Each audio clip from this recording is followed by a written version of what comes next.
All right, we are live on the Friendly Odinist. This is a different time than usual.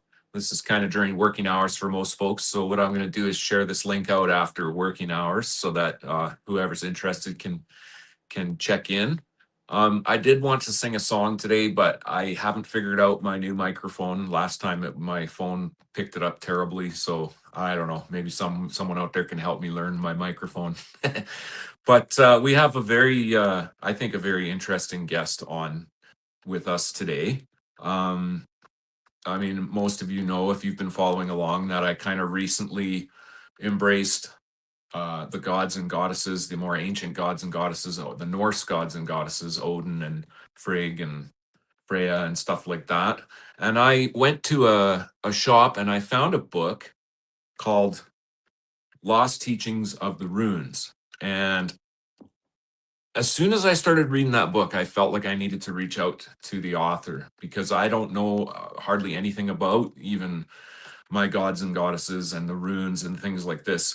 So I reached out to her and we had some interesting conversations, and hopefully we can continue that today. I'm going to bring her on. Here she is. Add to stage. Close. Hi, Ingrid. How you doing? I'm good, thank you. Nice to see you again. Yeah, nice to see you again too. Yeah, it's been it was a really interesting time for me when I first realized that I had options, besides I mean, I grew up Christian, but after I left Christianity, I was basically an atheist for a long time, and I found that difficult. And then I started I found some people who worshipped their ancient ethnic gods. These were black people that were worshiping the ancient Egyptian gods, and I really thought that was cool. And I wanted to reach out to my ethnic gods, and so I just I guess I could have reached out to the Greek gods or something, but I felt more drawn to the Norse gods for whatever reason. I'm not sure why that is, but I know that for you, the gods and goddesses play a little bit of a different role for you. I was just wondering if you could talk a little bit about those beings and how they relate to you in your life today. Yeah, happy to. Once you get me started talking, I won't stop. Um, for I would say most importantly for me, it's a connection with my own ancestral lineage. Mm, So I would speak of myself as a Northern European who was born in America. There are a lot of us in the Americas who come from Europe, and a lot of us who come from Northern Europe and say the British Isles. So I also was raised Christian, and I would say a big majority of us are. It's by default, it's an accident of our birth. We just happen to be born to parents that were Christian and born in a country that's supposedly Christian. And so for me, it was a remembering, more of remembering who I was and where I came from, and going back to the spiritual practices and teachings of Northern Europeans, for me, particularly Scandinavia and the Germanic and the British Isles, and remembering that not too many hundred years ago, we were also indigenous people, and that meaning we were people of the land, and that what happened to our our beliefs, our spiritual practices, in a lot of cases, our language, and certainly our connection with unseen beings that are spirits of the land and spirits of the weather, and I rather than thinking of them so much as gods and goddesses, I think of them more as um, sentient beings that are connected to nature. And so I would say a more accurate description of how I do things or how I live is animistic, that it's much mm, more connected to animism. And and so, and it wasn't something I was seeking. It was mm, really, for me, it happened kind of as a aha moment, and it was as if someone flipped a switch, and I began to remember things, and I would say what I was remembering was much more about in my DNA, in my bones, in my blood, that I was remembering who my ancestors were and are, because I do believe they're still here, around, and present. And so it was a remembering which allowed me to reconnect. Mm, And so I feel my experience was more that I was perhaps ready to be in that place, and that they came to me, not the other way around. uh, yeah, my on my mom's side, my grandpa is German, but he was very rooted in Catholicism, and he married an Irish lady who was also very Catholic. And on my dad's side, my dad comes from Cuba, and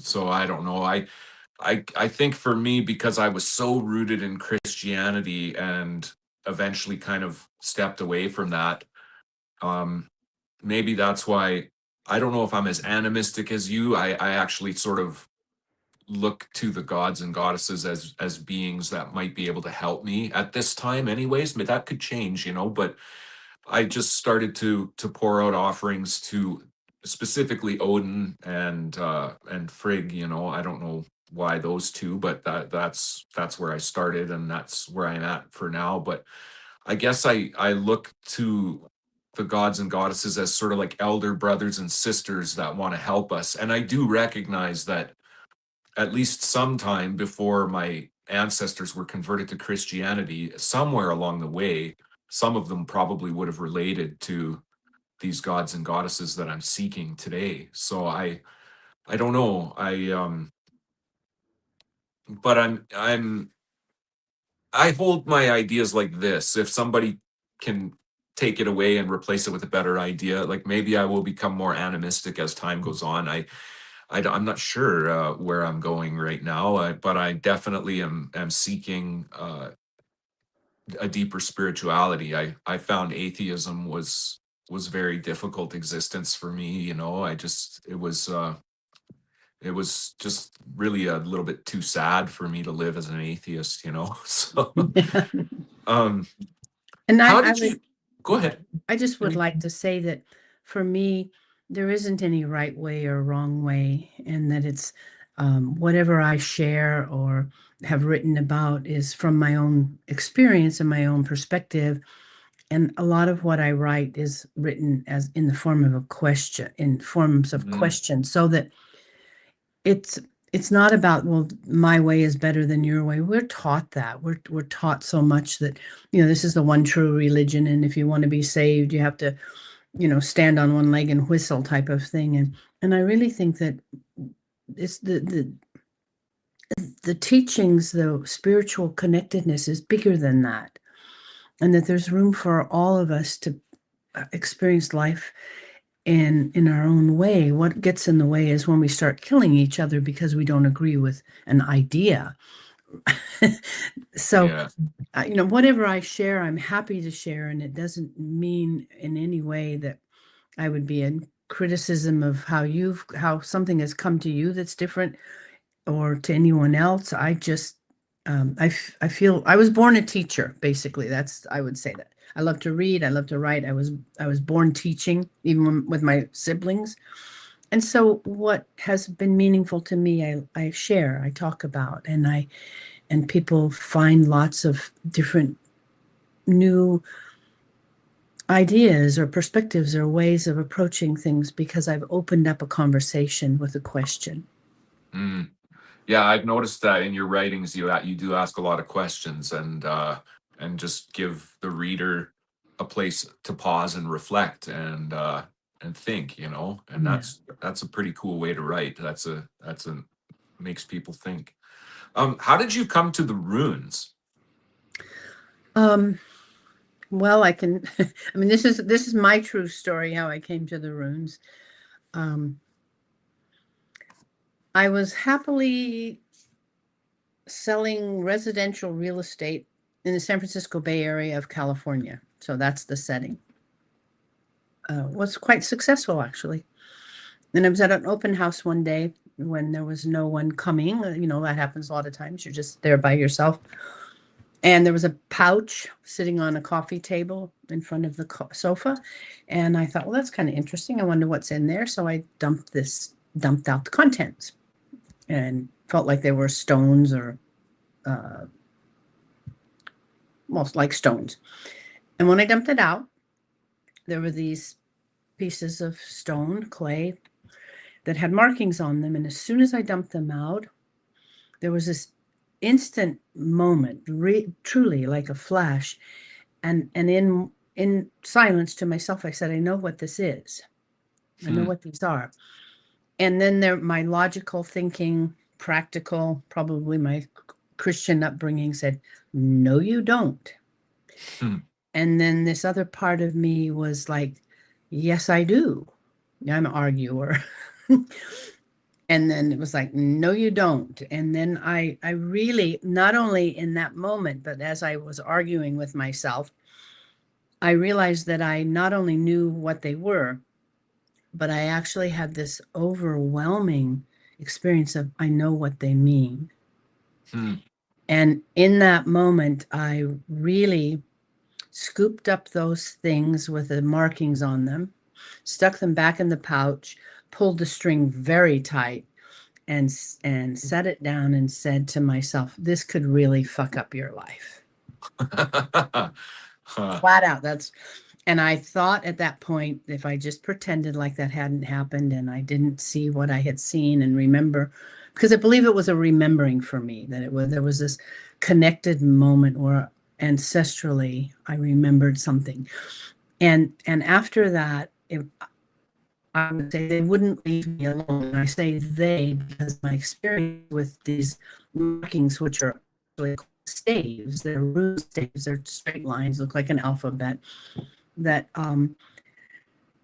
they are signatures of actual ancient sentient vibrational beings. And when I say they wouldn't leave me alone, it was as if the ancestors through the rune staves were beginning to communicate with me. And so stuff would, I mean, I was just like, oh, there's a rune for that. I mean, I would say something really ridiculous like that, as not realizing or thinking that I didn't know what I meant, but knowing what I meant because I was remembering something. And it just over a period of time got worse. It got better, but it also got worse because I couldn't ignore what I had remembered. And so I began to actively look for the shapes, feel what I was feeling, and then do meditating, like what was coming through. And so and eventually I quit selling real estate and I started sharing what I was remembering with people. And it just, it's my whole life now. That's all that I do. And I'm, going to be 77 years old next month. So I'm pushing 80 and Wow. I've done this for a long time. And it's, and then I started writing books and I started teaching classes. And again, not because what I share is the truth, but I think it's a big piece that's missing there. There's so many people from Northern Europe and British Isles that forgot that before their ancestors were brutally conquered, and I'm going to say brutal because a lot of what went on with Christianity and the Romans was just as bad as what was going on, what got done to people in this country or Africa, or pick a place on the earth. That the conquests are brutal. And so we were, I say we collectively, and my ancestors were killed and tormented and tortured because they didn't believe in, they refused to believe or accept the religion that came to them from the desert. And that's what I think we got to remember too. We're not desert people. And these monotheistic religions, all three of them, Islam, Judaism, and Christianity, are all religions that came out of the desert. And we're not people of the desert. We're people of the north. Interesting. Huh. Okay. You talk about these runes as being sentient beings. So I purchased a set of 33 runes. would you say each rune represents a different sentient being? Like there are 33 sentient beings sort of behind the runes? Is that how you view it? Or Yes, well, I view it as each rune shape is a signature of an ah, individual sentient being, an unseen being, but who's like a library of wisdom. And I don't believe that there is a limit of number. I sense that what we that well, I mean, I experience the runes as these magical shapes that fit in a grid, like a matrix. So if you look out into the cosmos and you see this matrix of lines that crisscross each other, that these shapes, these runic shapes, fit within that grid. And so they're multifaceted and they vibrate and they crisscross each other, the lines of the runes, so they form and inform each other. My again, this is just my personal experience with them and how they talk to me. I believe there are countless beings like the stars in the heavens. We don't really know how many are out there. Maybe it's not possible to count them. I do believe that this is the same way with these beings, and that at this point in time, we have a limited, we have like an alphabet that's been preserved and passed along, encrypted perhaps as an alphabet, which made it safe to be preserved. And as time is unfolding, and as I say in my Runes Revealed book, a lot of this information, I believe, is held in the ice. And mm, that as the ice is melting, the essence, the energy of more and more of these beings is actually being released. And that over time, if we pay attention and listen and begin to talk with each other about it, that there will be more runic shapes that will begin to be activated that we can work with. And that's why, for me, this additional set that I call the runes of the, I speak of them as the runes of the giants or the Jotnir, that there are 9 of them. They're mostly more complex than the runes of the elder Futhark. There's also the runes of the younger Futhark. I mean, there's lots of different systems. To me, the runes of the giants are more complex because they work with a deeper complex, maybe yeah, I would say a deeper or more complicated intensity, and mm, that the more we work with them and move away from the fixation that has happened for so long on the runes of the elder Futhark as being, this is like kind of like saying this is the Bible Jesus read type of thing. These are the only runes, and this is the stuff we have to stick with, or the 24 elder Futhark. I believe that we're at a great period of time where more and more wisdom is going to be released from the ice, shown to us who are interested, and is vital and necessary for the things that we're facing now. mm-hmm. Yeah, I mean, I didn't know until after I purchased my runes that there's a lot of Odinist type people that only believe in 24 runes, and maybe they don't. I don't know if there's arguments in the community over this. I have no idea. I just bought the 33, the set of 33, and I like the idea that you're saying that as this ice melts, there could be more beings revealed, more runes revealed, and more, like the library of it might grow. There might Mhm. be more wisdom revealed and stuff. So um Well, and I'm interrupting you. yeah, that's okay. I, um, that it's it's always there. It's never gone away. It's just been held in a way that we haven't tapped into it. Mm, We've been limited. We have a limited perspective or a limited viewpoint. And I'll quit talking because I know you wanted to share something, and then I'll elaborate. No, I don't even really remember what I wanted to share. I guess I was just I'll share a friend of mine came back from Japan and he had this pouch for me and it's like this sumo wrestler named Wada Kakagaki or something like that on there and he just gave me this pouch and at the same time I had runes coming in the mail and I was like this is a perfect little pouch for these runes. It was just, you know, it was just funny, you know, how something that's so Yeah, non-Nordic, you yeah, know, became my pouch for my runes. Um, you know, I don't do much with my runes yet because I don't really know. I keep them in the glove box of my truck and I look at them once in a while and I do have your book, The Lost Teachings of the Runes, and I do intend to purchase the other book you have on runes, and really just sort of immerse myself in it for a little while and see where that takes me. yeah, You know, that's kind of my next step, I think, with on my journey with runes. I do know, and I don't know much about it, but I do know, like, I've heard some Odinist people say that Odin hung himself on a tree for 9 days and descended into the underworld and drank from some well that gave him rune wisdom. So perhaps when I offer my drinks to Odin as I've been doing, perhaps I will ask him to bring me rune wisdom, you know, to help yeah. me understand these sentient beings, these runes, and allow them to influence me, you know, like really at the end of the day, I think um I I want to live a life that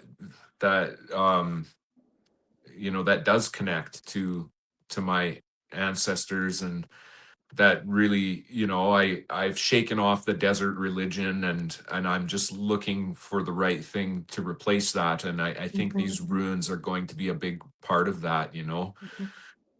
Like you say, we're Yeah. not people of the desert. That's not our native religion. That was imposed on us. So Yes, yeah. yeah. Camels and palm trees and dates. We Yeah. had reindeer and icicles. So Mm. I'll speak a little bit to the what you shared about the Odinists. First, what I would say is that particular translation or interpretation of a story sounds very similar to Christianity. I feel like it's very tainted. We have the guy hanging on the tree, offers himself up, and we can only get the wisdom or the truth if we go through that guy. Uh And I'm going to call him Guy. I sometimes irreverent. I'm called the irreverent wise woman. I sometimes refer to that as Daddy-O, Laddie-O, and the spook. We got these guys lined up and they hold the key to whatever we need to know rather than we as humans being part of, not separate from, but part of nature, part of the earth, and that there isn't anything that is out there that it might be older and wiser in a way of something specific, but that it to imagine that there's always something out there that's more than that we need as humans to always go through somebody that has a hierarchical position, to me mm, turns me off a little bit because it smells like tainted with Christianity. yeah. So where I would go with that is that if you follow that story a little deeper, and whether we have Odin hanging on the tree and looking down into the well, looking in the water, because one of the sagas says he reached down and grabbed the runes, and I would ask the question, they already existed. They were in a well. He didn't invent them. They don't belong to him. The fact that he had to grab them from someplace or take them up is an indication that he took them from something. Mm, And if you start reading other parts of the sagas, what we have is the image of the world tree. We have the image of the roots in the ground. We have the image of the wells that are around the roots of the tree. And we have a triple being that's down there that is female. It's mm, called the Nornir. guarding the well, protecting the tree, and in the well are the runes. Now, what I'm hearing in this is another story of a male thinking that he has the right to reach in and grab something out of the waters of the sacred feminine because they were Mm, there. They weren't, mhm. they aren't here to me. I mean, this is just me. Question it, look at it, kind of pull that story apart. So why again do we have a story of the male dominant who has the only key to salvation or wisdom or whatever we think we're seeking, when in fact what I would advise, encourage, suggest that maybe you go down the roots of the world tree to the where the wells are and sit in silence and sit in darkness in the presence of the runes that are in the void, in the presence of this being, this that holds the all of existence, and allow see if the runes and the being and the experience speak to you and share something with you. That why would we want always to go through an intermediary? That's a Catholic priest again, that we can only Mm, get forgiveness or wisdom or passage into heaven through somebody else, rather than relationship, which is humbling, and it means for you to be quiet and to pay attention and to feel, allow the rune beings to be there with you. We don't have a right to take them. We don't have a yeah. right to say that they belong to us. I mean, that's again, this is where I come from in my experience, is that if we don't if we don't stop overlaying Christianity on top of these old practices, which were had nothing to do with a savior, we don't need to be saved. Mm, The wisdom of nature, the wisdom of the earth and life is present for all of us, and when we look at these little markings, it's just more like we're reminded of what they represent. So if you think, here's a rune, I'm going to take the most simple rune that well, I don't think they can get more simple than the rune Isa. It's just a straight line, that's all. We usually write it vertical. It could be a straight line horizontal. It's just a straight line, that's all. And it's called Isa. And in essence, Isa holds the wisdom of ice. And so we begin to, if we pay attention to nature, pay attention to the seasons and where we live on the earth and what's happening, ice comes when it's cold, right? Ice yeah. doesn't form in the middle of the summer unless we've artificially created it through electricity. So ice and ice is water. That's all. It's just water. It's water in a form that has frozen. The temperature's gone down. It causes the water to become still, even though there's still movement inside the water. Frozen water, there's a stillness. Frozen water, ice, creates a hard surface. We can walk across the lake now because the water's frozen. So it forms a bridge. So we're people of the north. We're in the winter. We would know this about ice. We would know also that ice can be invisible, black ice, that you sometimes don't see it on top of the snow or the asphalt, that you could slip on it. You could also think the ice was thick enough that you could walk across the lake, but maybe it isn't, and you fall in. You also know that ice preserves things.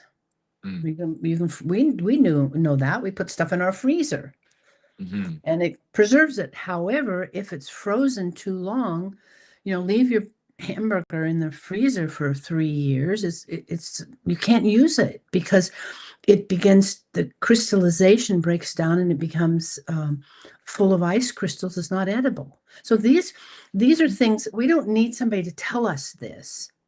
We're actually living the experience by observing what's happening around us. Mm, So if Isa appears in like a reading, for you reach in the pouch and the Isa rune falls out, and you just sit with it and you say, okay, what are you here for? What can you share with me that's important in this moment? Do I need to look at, is something been frozen too long? You could ask it.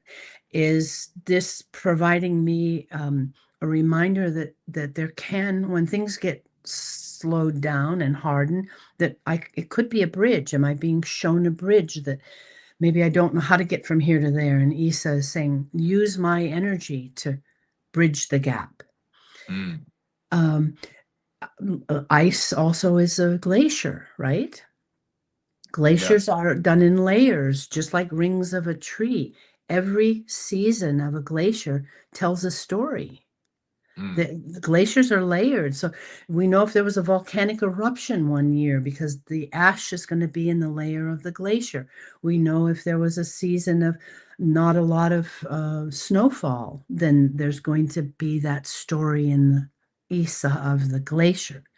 So my encouragement for individuals is that rather than thinking that this handful of runes belongs to some guy that hung on a tree and starved himself and grabbed them out of the water, we don't need that. Why mm, can't we sit in silence, sit in nature, and begin to pay attention to the wisdom that these beings have to share with us that's relative to the time and place and what we need? And that, bless Odin, whoever he is, and how, but I don't know really that that's his story. I think that these are Christianized. I mean, mm, it's so smacks of Christianity, yeah. and especially Yeah. then Yeah. when you start calling him all father. It's I like, don't I don't do that, but but I the just look Odinists at them do. as a, oh Yeah. yeah, yeah. And the So, Asatru. So but what I did find interesting what you said is that it's a female being that sits at the world tree with the runes, and yeah, like I really think it is important to find that balance with male and female, deities and other things, like, like the desert religion, it's always a male being that does that, holds all the wisdom and does all these things. And I guess like what you're saying is that, the oldness who call him all father and believe he has all the rune wisdom, it's made this male dominated religion again. And I don't want to go down that path. I actually feel like I need to find that right balance between masculine and feminine, because it is true. I was birthed in the womb of a woman. Every person that walks this planet came out of a woman, yes. and And so out of the water too. We forget that part, that you live inside her body, inside in water. ah yeah. And and there's good things that masculine energy brings. Like most of us live in homes that were built by male people, like masculine energy brings a certain goodness to this world too. But oftentimes the feminine is suppressed by these stories, like you say, of these like these spiritual stories where the masculine, the male is sort of the keeper of wisdom. Yeah, you know what, I think that's not the route that I want to go. Like Yeah. after talking to you, I think I'm really going to reconsider about this whole thing. I still think I'm going to pour out my drinks to Odin and the goddesses, and I think I'm still going to do that because that is helping me, it feels like. And but like I'm gonna resist any temptation to look at Odin as like superior to me. I just look at him as a being that wants to help me, and same with the goddesses. They're beings that want to help me. I don't I don't want to fall into that trap of elevating some, especially male deity above Can me. can you pause the recording for a minute? Because I need to cough and I don't Oh, want to sure. just put it on silent maybe, or just pause it. If I can pause. Kate,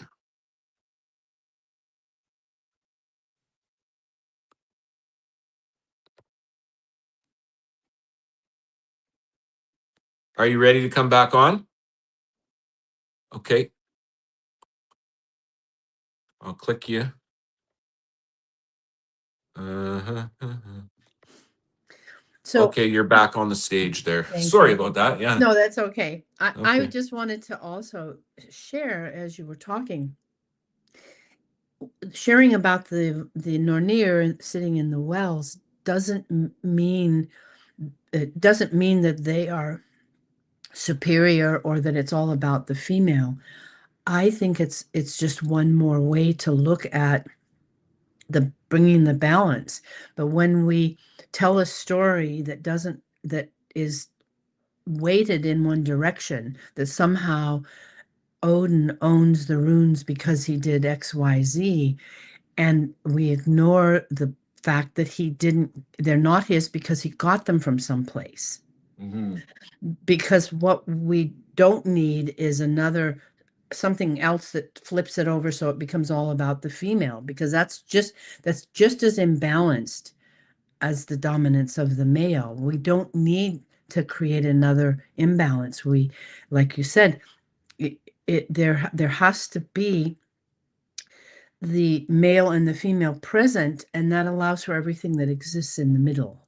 But Yeah. what we get so often is I use the word polluted or tainted or overridden with the tendency that's been in place for so many thousand years of the male dominance, but not to make it so that uh, we create another imbalance. However, the facts and reality, like you said, of life is that every person, dead and alive, whether they're male or female, lived inside the body of a woman.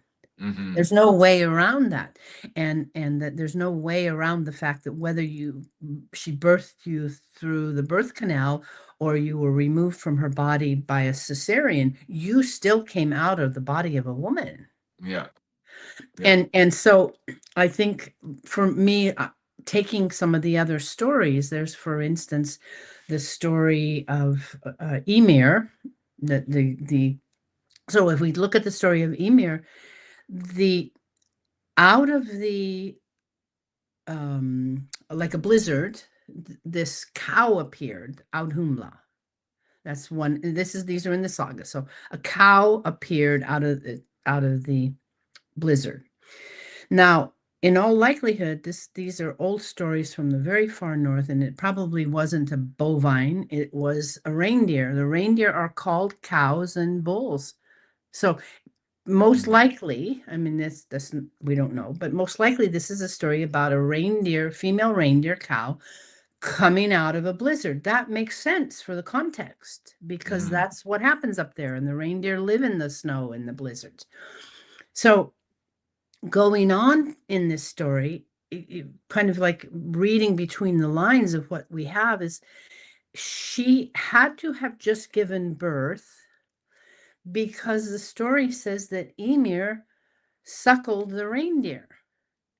Now, a female reindeer is going to be lactating if she's given birth. That's not complicated. We don't need a scientist to tell us that. We can observe that in nature. Yeah. So, also in all likelihood, if Emir is laying there in the ice and snow, it's most likely that she gave birth to him and that Mm-hmm. he got nourishment from her because that's the way nature is. Then Mm-hmm. then the story says she licked she licked the ice and another being appeared, another man appeared or creature. His name was Buri. Buri. Well, if you think about, because I have experience being born on a small cattle ranch in Northern California. Now, if it's really cold and a cow gives birth and the calf comes out in the birth sac and it's really cold weather, the birth sac freezes. It's not complicated either, is it? Yeah. And what does the mother do? What does the female cow do? She licks it. Fix it. She Yeah. licks to get the calf out of the birth sac.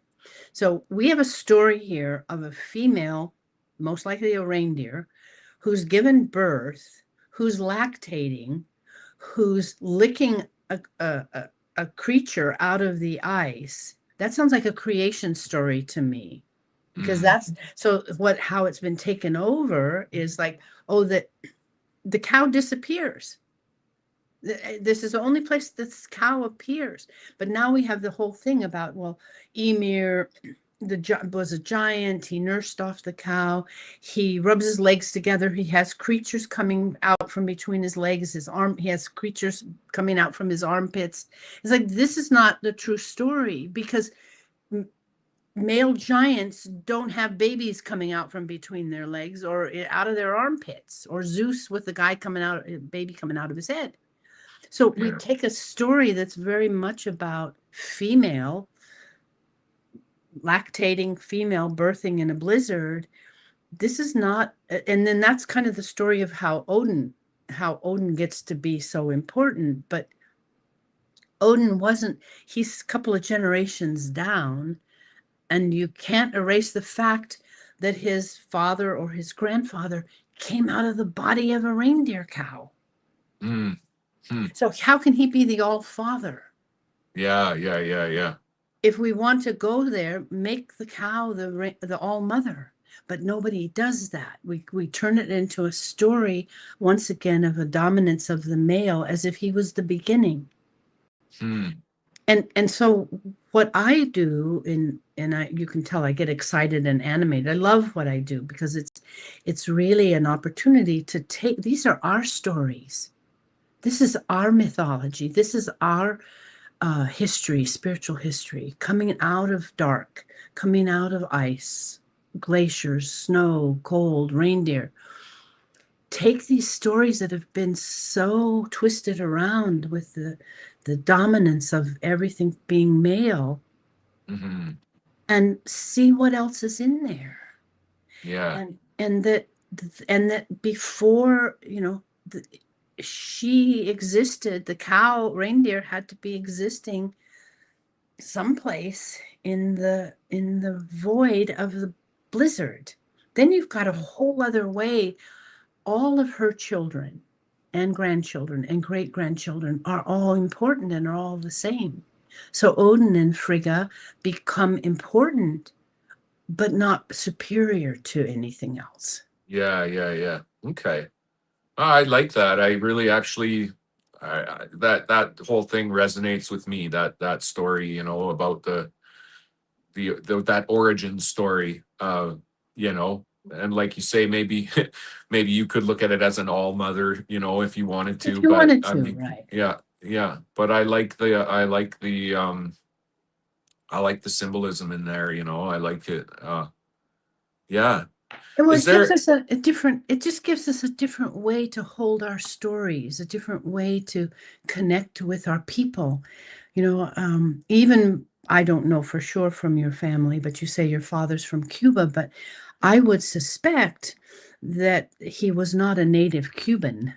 He wasn't, who were the peoples that lived on the island of Cuba? They weren't Europeans. The Europeans came there. Yeah. And so in truth, then you hold European ancestry probably from both sides. Yeah. Probably. Yeah. Yeah, I think I did the DNA test and I have a little bit of indigenous Cuban in me, but mostly it's like the Yeah. Spanish Cuban. So, yeah, yeah, yeah. So, I don't know. I mean, I guess I'm just like I say, I'm filling in the blanks of my Yeah. spirituality as I go, because I kind of rejected the Christianity I grew up on, and I'm looking for something more ancient than Christianity. Now, I did talk to a pastor last week who said you're not going to find anything more ancient than Christianity because it goes back to Adam and Eve. But I believe Adam and Eve is just a fable, and I don't think we all came from. I just don't believe that story anymore. So I'm looking to uh, yeah, So I'm looking to you're the just ancient open. European You're stuff. just open. This is what I encourage with people, is like, sometimes we find that what we've been taught was just taught to us because of who our parents were, and Hmm. we believe it and accept it sometimes because it's easy. Hmm. sometimes it's because it's all we know. And sometimes it really works for us because there are people who truly believe and practice. I mean, there's nothing wrong. Why would we criticize anyone for how they choose to walk through life? But Yeah. when you come to a place where it's not your song anymore, and then you open up and begin to look. I don't need a religion that has a bunch of doctrines and commandments and laws and regulations, and a lot of them don't work even for place. Mm. What worked, there has to be a universal concept that works no matter where you live. And what that universal, like, well, there's no ice. Let's say there's no ice in the desert. Maybe there is because of mountains, but there's no ice in the desert. So how could you take an Isarun about ice? What's the principle? Well, it could work in the desert because it's like, what happens when things slow down? What happens? How do you preserve something in the desert? You're not Mm. going to preserve it in ice. It desiccated. It's desiccated. Things get mummified because of the dryness. So Mm. it's not about seeking another set of rules and do this and do that. And if you don't do it right, you're not going to be saved. It's more about finding something that works for you, that you can live with, and that brings balance and harmony, integrity, and honorableness. And so Mhm. much of what is happening, when we look at people with all their rules and regulations, there are just a vast majority of people who are not honorable. That's all. They Mhm. don't have it whole integrity in themselves, and they're dishonorable. Yeah. And that's what we're missing, is not to argue with each other about which is the only right way or who's the only true God, but to say, do you live in harmony with life on earth? Do you respect the earth? Do you respect your home? And do you have honor with other people, even if you don't agree with them? Yeah. Yeah. Yeah. That's right. Um, is there anything you want to tell people about what it is that you do or the books that you've written, or do you just want to take the floor and talk about, your journey for your things for a little bit, or Well, I can do a little bit of both. Like I said earlier in the interview, that um, what I've written, I'm going to say proud, maybe that's not a good word. I'm very pleased that I've had the opportunity to write books. And I didn't start writing books until I was in my 60s. So, sometimes you think you're at the end of your life. And for me, the writing of the books, and I have the three of them out now, is very exciting for me, that I've lived a very long life. I've, birthed children, buried my parents. I have a grandchild. I've traveled, a lot and seen a lot of life. And Mhm. so I love that I can write about what wisdom I have at this time in my life. And mostly, like you said, and I would say it, all three of my books are based upon questions, not, like, how would your life be different if you lived based on who you wanted to be, rather than who somebody, rather than living in a way that somebody else thinks you should. That's just an open-ended question. It's not telling you how you should live. It's like, what would it feel like if you actually lived the truth of who you are, not the truth of what somebody else thinks you should be? Mm. And the question of, is it possible that this creation story started with the reindeer cow, rather than with Ymir, the giant that was birthed? That's a question. Just sit with it. I mean, so I love the gift I have of words, the gift I have of being able to write, the gift of time that I have now because of being older, and I live alone. I don't have pets. My kids are all grown up. I don't take care of grandchildren. I have the time to write. And Mm. then I I do small gatherings in my home. I do teach small groups of people. I teach rune lore and mythology from the north. I teach about women's wisdom. I teach create how the creative process can open us up. But there's just a lot of things. So, and because now with my books, I have people all over the world, literally, who reach out to me through the internet. I've bought your book. I love your writing. Can I work with you? And so I do one-on-one online using Zoom or FaceTime. I do year-long mentorships with people. I have several people who have worked with me more than a couple of years doing the Wheel of the Year and putting rune wisdom into practical day-to-day life. Mhm. I teach not, well, I don't teach creativity. I provide opportunity for people to explore their own creative process. Mm. So it's really simple to find me on the internet. My website is my name, Ingrid Mhm. Kincaid. So you look up Ingrid Kincaid, it'll take you to a website. I have recordings that people download.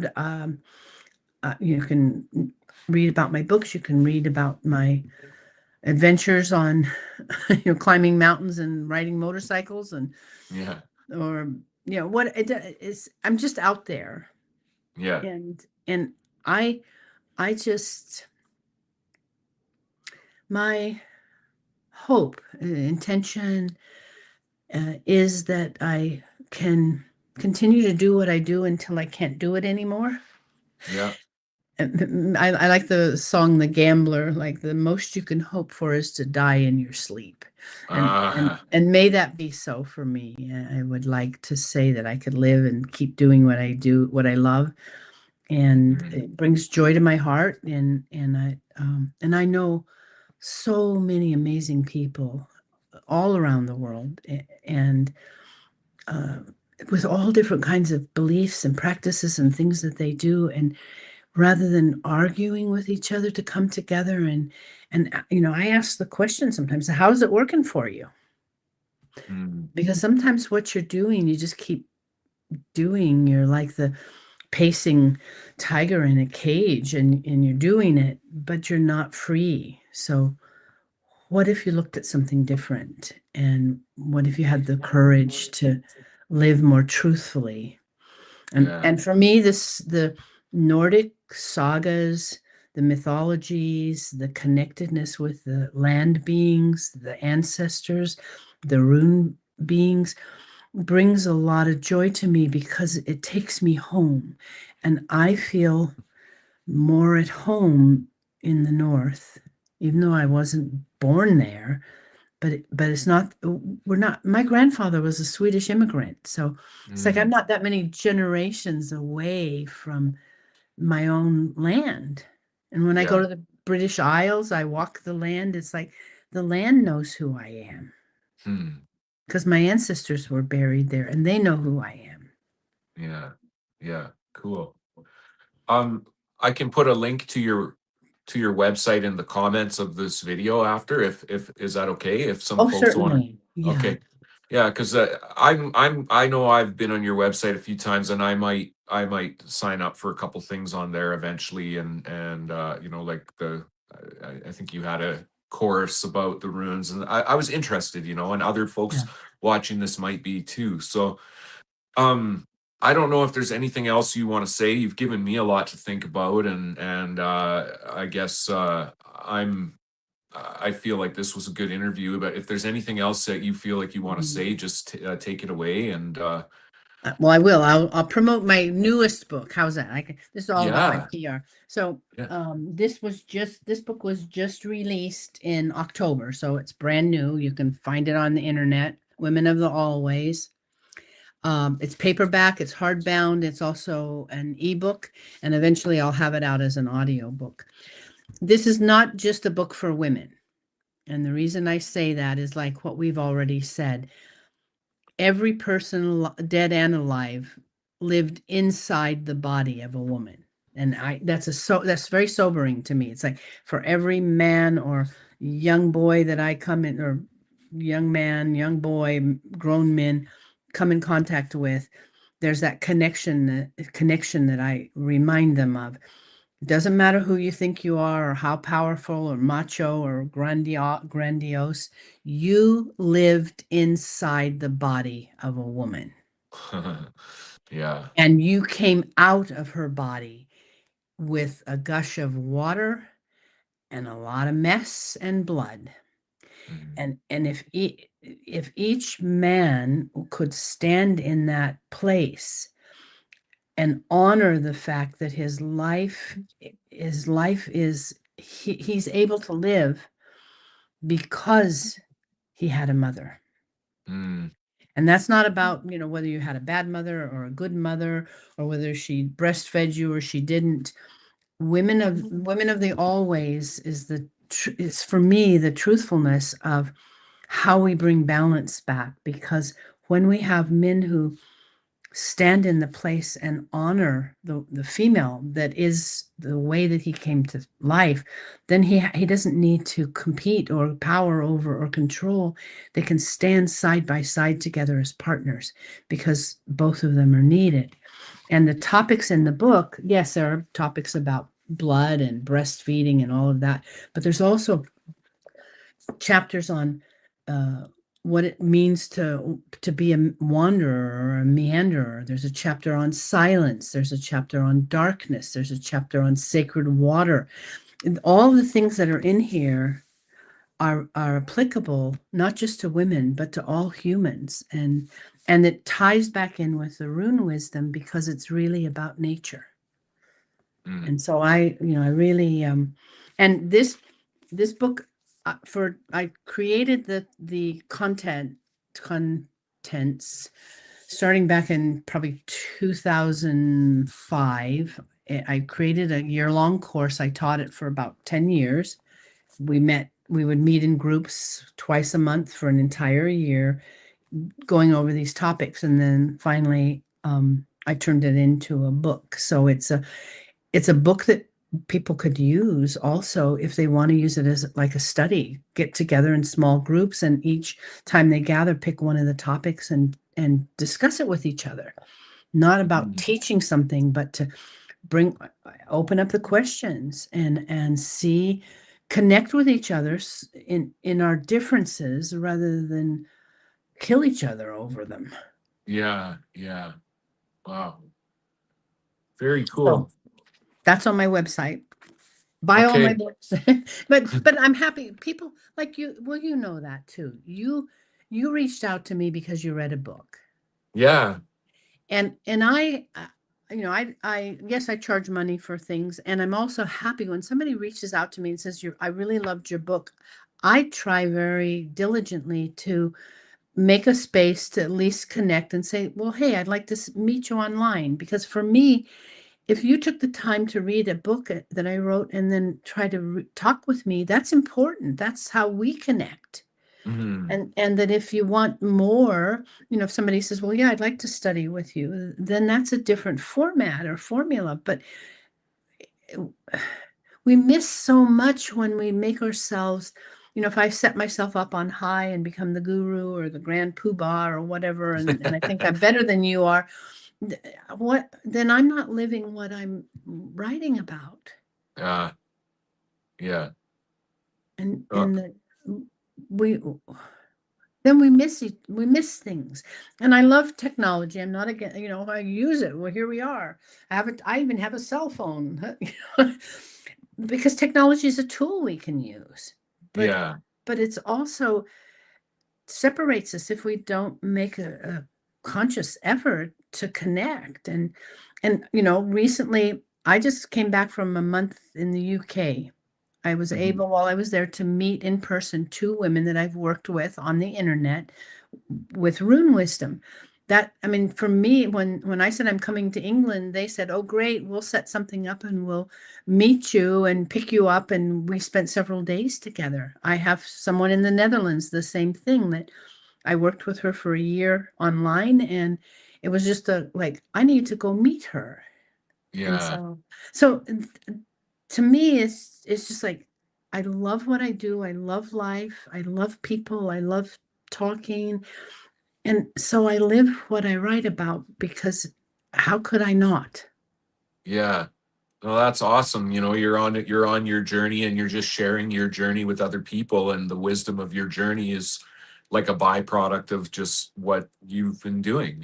So Yeah. it's really cool. I appreciate you. I appreciate your book on the lost teaching of the runes. I also have Women of the Always, and I wanted to read that because I do feel that I want to understand women more myself and think about things from that perspective and not be not fall into the trap of that all that male dominated stuff. So Yeah. I don't know. I really appreciate what I've read of yours so far, and I'm going to continue. And yeah, thank you so much for spending this hour with me. You're And welcome. Well, yeah, thank you for making it possible because I respect you're just starting out new with the friendly Odinist, and it's great. We need things like this, and thank you for inviting me to be a guest. oh yeah, very, very welcome. Yeah, I really enjoyed this. So I guess we'll call it at that. It's been an hour. So um thank you for anybody who's listening. Please check the comments if you want to visit Ingrid's website and buy her books and yeah, get into the runes, you know, if it's if they're calling you. So thanks, Ingrid. You're welcome. Bye bye. Bye.